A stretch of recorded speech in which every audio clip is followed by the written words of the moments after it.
Listos, estamos en vivo. Buenos días, buenas tardes, mi querido, hermoso, sensual y altamente desechable capital humano. Es un placer estar con ustedes por acá. Hoy la verdad es que ropa de gala. Vamos a tener un invitado hoy que probablemente ha sido la persona más requerida en el canal. Lo digo con muchísimo orgullo y muchísimo placer. Les tengo una sorpresa que seguramente les va a encantar. La gente que ha estado viendo el canal y ha estado viendo mis publicaciones sabe de quién estoy hablando. Pero además también quería aprovechar esta oportunidad. Digo, la semana pasada no pude hacer review de noticias porque estuve viajando. Las últimas semanas han sido como muy llenas de barullo, así como mucho ruido. Ruido de redes sociales que no califican normalmente como ruido real, pero bastante ruido de redes sociales. Y quería dejar este primer espacio para hacer como un mea culpa y un tipo de referéndum a mis posturas pasadas y mis entrevistas pasadas, donde yo puedo usar este espacio al principio de la review de noticias para disculparme por alguna postura de la cual ya no quiero sostener o arrepentirme de algún contenido del que haya hecho en el pasado. Entonces, pues nada, continuemos. Ahora sí, con muchísimo placer les presento al doctor Alfredo Jalife, uno de los referentes de la geopolítica a nivel internacional, más una persona que yo en lo personal admiro. He seguido su trabajo desde hace bastante tiempo y tengo el enorme gusto de tenerlo por acá en el canal. Doctor, ¿cómo estás? Encantado, a tus órdenes, Diego. Un placer, un placer. Digo, doctor, ya te había más o menos comentado un poco detrás de cámaras, pero sinceramente muchísima gente me había solicitado que tuviera una conversación contigo. Digo, sabes que tenemos casi un año que habíamos conversado la primera vez, pero por tema de agenda no lo podíamos haber cuadrado. Te agradezco mucho la disponibilidad. Pero además, igual yo, mis seguidores, seguidoras y seguidores, sí, me han solicitado mucho que nos entrevistemos. No, bueno, pues buenísimo. Ya, ¿no? A ver cómo nos va. Seguro, sin duda. Digo, me queda clarísimo y digo, ya por todo el tiempo que yo vengo siguiendo tu trabajo, me queda claro que tenemos muchas posturas en común y probablemente que no veamos 100% todo con todo, me parece que compartimos mucho más de lo que discordamos. Doctor, más allá de hacer una entrevista tal cual, que incluso lo podríamos hacer en una siguiente ocasión, si le parece y me lo permite, más bien me gustaría invitarlo a hacer la revisión de noticias conmigo. Yo hago este ejercicio normalmente todos los lunes o martes entre semana, donde pongo como los encabezados o algunas noticias principales del mundo y las desmenuzo, las platico con el público. Pero en este caso aproveché y siguiendo su contenido, escogiendo algunas piezas o algunos temas importantes de los cuales usted mismo ha hablado. Entonces aprovechar estos puntos de partida para que así podamos platicarlos, tratar de desmenuzarlos un poco y informar al público. Y me gustaría empezar con que es un detalle sumamente revelador que sucedió la semana pasada. Hace poco tiempo en Francia tuvimos elecciones en donde supuestamente la derecha se vería bastante convincente, pero para sorpresa de todos, el resultado democrático fue un movimiento brutal hacia la izquierda liberal francesa, incluso con algunos tintes de socialdemócrata y demás. Y lo que escuchamos ahora más recientemente es que Macron está invocando unas políticas de excepcionalismo para no entregar el poder. Y lo que ha hecho él o lo que ha usado como excusa es que él está velando por la estabilidad de Francia para no entregar el poder hacia la izquierda. Entonces aquí sí, pues le cedo la palabra y escuchamos su análisis. Mira, Diego, de entrada, pese a que Francia fue el segundo país que adoptó los términos de izquierda-derecha, que se usaron en forma topográfica un siglo antes, con Carlos II en el Parlamento inglés, cuando los comunes se sentaban a la izquierda y los realistas se sentaban a la derecha, que no pegó mucho. Y fíjate que eso es interesante. Muchas cosas que se hacen en Inglaterra o que se han hecho en Inglaterra no han tenido el mismo alcance que Francia, que lo hace un siglo después. Pero yo pondría aquí, yo mismo me autolimito y te diría, con la excepción de la globalización.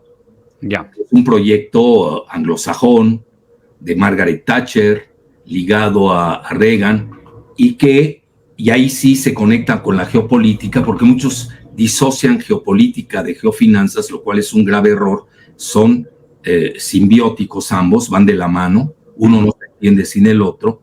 Eran diferentes momentos porque La globalización se asienta, y no me he salido del tema, la globalización se asienta con la derrota de la URSS, que era la que marcaba el socialismo real, la izquierda universal, en esos momentos, ¿no? El comunismo, socialismo, todos los que se ligaban ahí. Más la socialdemocracia, que era más escandinava y que se situaba, pues yo diría un tanto cuanto, sí cerca de la URSS, pero no rompía con el capitalismo occidental.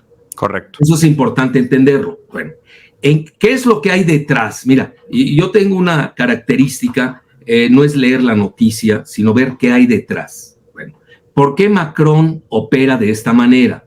Tú recordarás que en la anterior elección presidencial, Macron hábilmente, en la segunda vuelta, porque no le fue bien en la primera, habían ahí dos, queda solo frente a Le Pen, Marine Le Pen. A Marine Le Pen. Entonces ahí comete un gravísimo error Jean-Luc Mélenchon, porque lo usa Macron para irse usando esa dicotomía topográfica que ya está caduca en el siglo XXI entre izquierda y derecha, y atrae a Macron a Mélenchon a su trampa ideológica.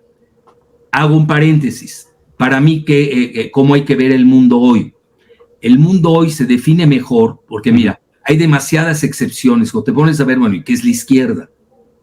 Te pones a ver, hay una izquierda travesti, por ejemplo. En México abundan. La izquierda travesti en México abunda. Son globalistas que se dicen al mismo tiempo izquierdistas. Tú me la platicas, ¿no? Yo no veo como un globalista puede ser izquierdista. Bueno, entonces, por ejemplo, tienes a Boric en Chile. Una locura, ¿eh? Travesti. Sí, sí, sí.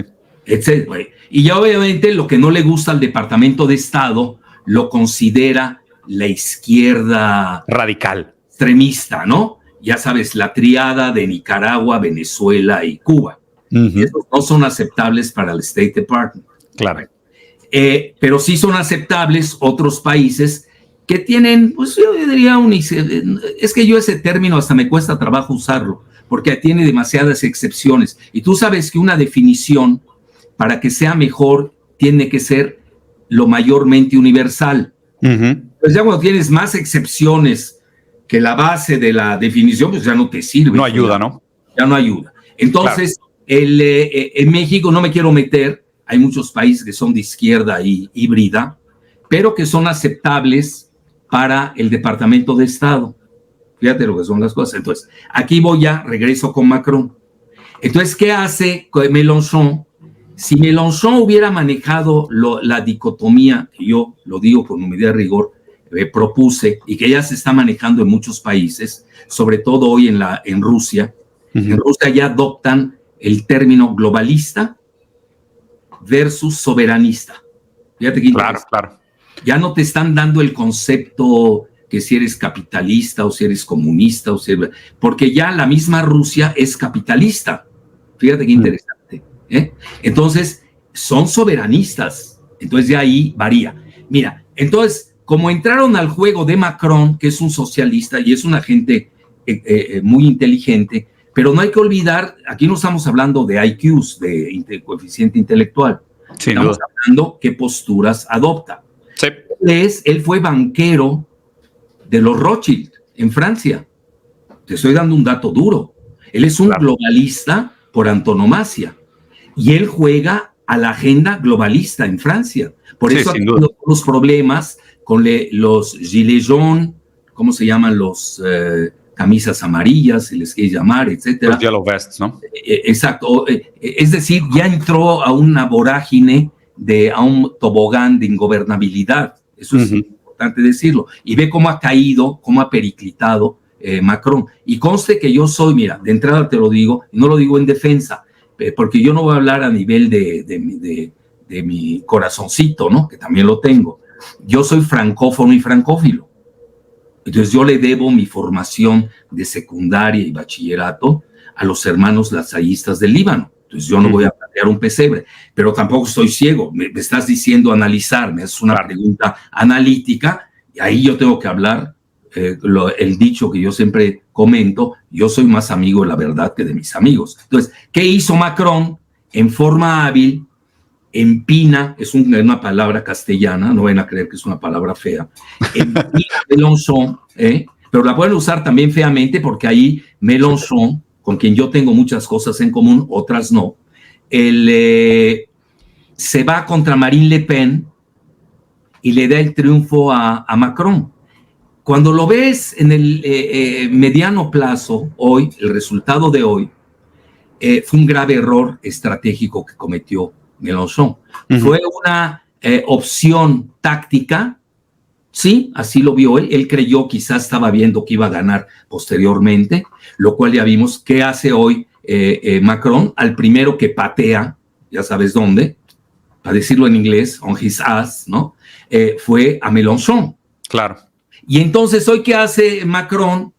Juega a los extremos de extrema derecha, términos ya caducos, con una, nos guste o no, con una soberanista como es Marine Le Pen, que es pro-Rusia, conste, y Mélenchon, cuando tú te pones a analizar sus discursos y todo lo que ha dicho, no es rusófobo.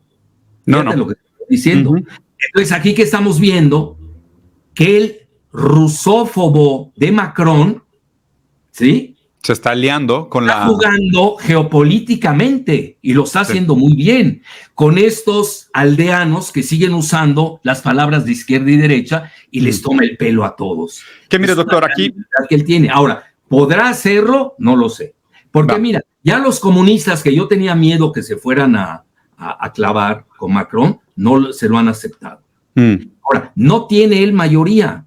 No hay manera, no sé cómo va a hacer un gabinete. Bueno, él también hace otro truco, Macron, pues deja a su íntimo amigo, no lo estoy diciendo con chanfle, que es, lo digo con respeto, que es judío tunecino, Atal, que es un joven de 30 y pico de años, un millennial, que no ha tenido gran éxito, y lo deja manejando la cartera mientras se nombra al primer ministro, ¿no? Se ponen de acuerdo. Pero ¿qué está pasando? Sigue llevando adelante la doble política, una globalista y de rusofobia. Sí. Sí. Aquí yo me gustaría hacer un par de comentarios. Digo, primero usé la terminología izquierda-derecha por el encabezado, aunque comparto con usted que es una nomenclatura ya muy poco útil. Al final de cuentas, para mí lo que determina las organizaciones sociales y políticas es la relación que existe con la materialidad y cómo esta constituye la relación social, ¿no? O sea, en fin de cuentas, hoy es mucho más fácil entender la posición geopolítica de un determinado país, dada la propiedad de los medios de producción, la manera en cómo se orienta la política pública, y más que el postureo y el discurso que se echa hacia afuera, como usted muy bien dijo, para engañar bobos, ¿no? En este sentido, también lo que me parece interesante, y pues no solo Le Pen, pero sino también en Italia, Meloni, pues fue a China, ¿no? A restablecer los vínculos de la iniciativa Belt and Road, de la cual Italia ya se había retirado, porque pues vio que se ponía dura la cosa. Aquí, y eventualmente yo creo que lo vamos a conversar también cuando lleguemos a hacer el análisis de lo que está pasando en las elecciones de Estados Unidos, que no me parece que realmente sea una distinción entre capital o no capital, y aunque estoy de acuerdo que sí se puede identificar una diferencia entre los soberanistas y globalistas, para mí, dependiendo, obviamente con reservas, tanto los soberanistas como los globalistas siguen apegando a la lógica del capital, pero unos al capital financiero y los otros al capital industrial, ¿no? Entonces, en ese sentido comparto muy bien y creo que es mucho más útil tener el análisis así, pero al final de cuentas usted hizo el comentario que para mí me parece indispensable que la gente entienda de esta noticia, que para nomenclaturas hegemónicas anglo-franco-imperialistas, demócrata es aquel que se alinea a los intereses de Estados Unidos o obedece a Estados Unidos, y dictador radical o extremista es aquel que no se alinea a los intereses de Estados Unidos, ¿no? O sea, más allá de la definición positiva en el sentido kantiano que le podríamos dar al concepto de democracia o de dictadura, aquí en una práctica real del empleo del uso de la palabra, dictador es el que se opone a la política del Departamento de Estado y demócrata es aquel que usa los institutos parlamentares para jugar el juego político que le imponen desde la casa de su jefe, ¿no? Como buen lacayo que terminan siendo todos estos. Yo agregaría dos cosas, Diego, si me las permites. Claro. Incluso tengo un libro, no le estoy haciendo publicidad, porque yo a los 3 años... No, por favor, adelante. No, después de 3 años de publicado, lo subo a mis redes en forma gratuita. No me gusta estar ganando, haciendo lucro con lo que escribo. También yo quiero que la gente se entere. Entonces yo a los 3 años lo subo en forma gratuita a mi portal. Y ese ya lleva más de 3 años, el libro que se llama, creo que se llama, sí, algo así. Tiene que ver el mundo del globalismo versus nacionalismo. Ya incluso hoy, si tú me preguntas, yo le quitaría, porque da pánico la palabra nacionalismo, sí. Le pondría soberanista. Soberanista. Bueno, pero le puse un subtítulo, en espera de la siguiente, le puse así, el libro era La dicotomía del siglo XXI. Globalistas versus nacionalistas, que hoy quitaría nacionalistas, le pondría soberanistas, y el subtítulo sería En espera de la nueva dicotomía de la inteligencia artificial. Que ahí tú te das cuenta, ya varió aquella dicotomía ¿quién manda? Topográfica de izquierda a derecha que nace en el siglo XVI en Inglaterra. Luego Francia lo lanza cuando los jacobinos se sientan en la Asamblea General a la izquierda y los girondinos, que eran realistas, se sientan a la derecha. Luego daba excelentes resultados, hay que reconocerlo. Claro. En la URSS viene la Revolución Industrial previamente, y sí se usa entre el obrero y el empresario, se usaba esa dicotomía izquierda-derecha. Luego te vas a nivel geopolítico, sí te daba mucho pie a hablar de una izquierda-derecha entre el mundo capitalista y el mundo comunista. Era muy claro. Pero hoy llega la globalización y trastoca esa dicotomía. A eso quiero llegar. Entonces, claro, hoy está en boga realmente, para entender el mundo hoy, cuando tú ves G7 y los BRICS, que son los 2 bloques que están imperando, hay que, a mi juicio, yo propongo que se use soberanistas y globalistas. Globalistas. Y vas a ver qué claro queda. Ahora, como vamos más allá y no podemos detenernos en las... Claro. En las definiciones que son dinámicas, yo creo que tenemos que entrar a la inteligencia artificial, donde van a jugar, por un lado, China y por otro lado, Estados Unidos.